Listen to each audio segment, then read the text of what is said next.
le tribunal administratif de Melun a annulé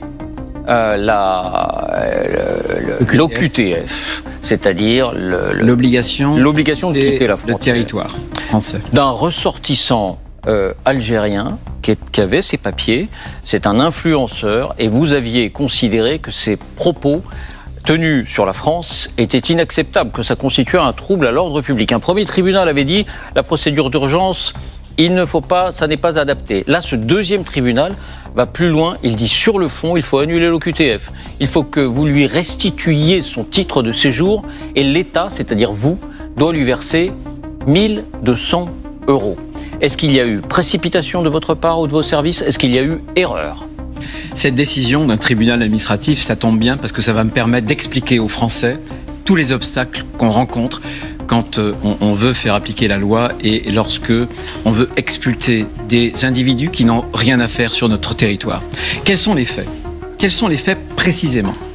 Nous avons affaire à un individu qui est rentré illégalement, irrégulièrement, par 2 fois sur le sol national.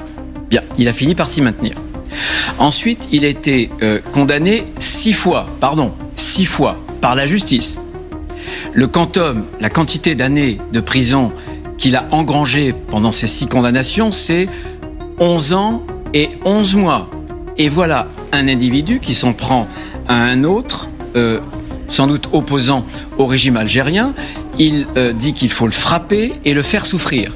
Il a des propos, notamment en faisant référence aux services de sécurité algériens qui sont pas tendres, et pour dire qu'il ne faudrait surtout pas le soigner. C'est évidemment une incitation à la haine, une provocation. Et j'ai saisi la justice qui, dans un premier temps, nous a donné raison.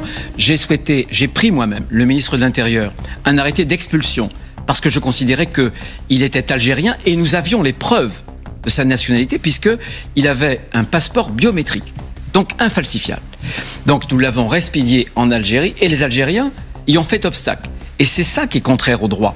C'est contraire à la Convention de Chicago, au droit international, et c'est contraire à l'accord que nous avons avec l'Algérie depuis 1994. Sauf que depuis, la justice française dit cet OQTF était injustifié. Et non seulement, elle condamne l'État à lui donner 1 200 €.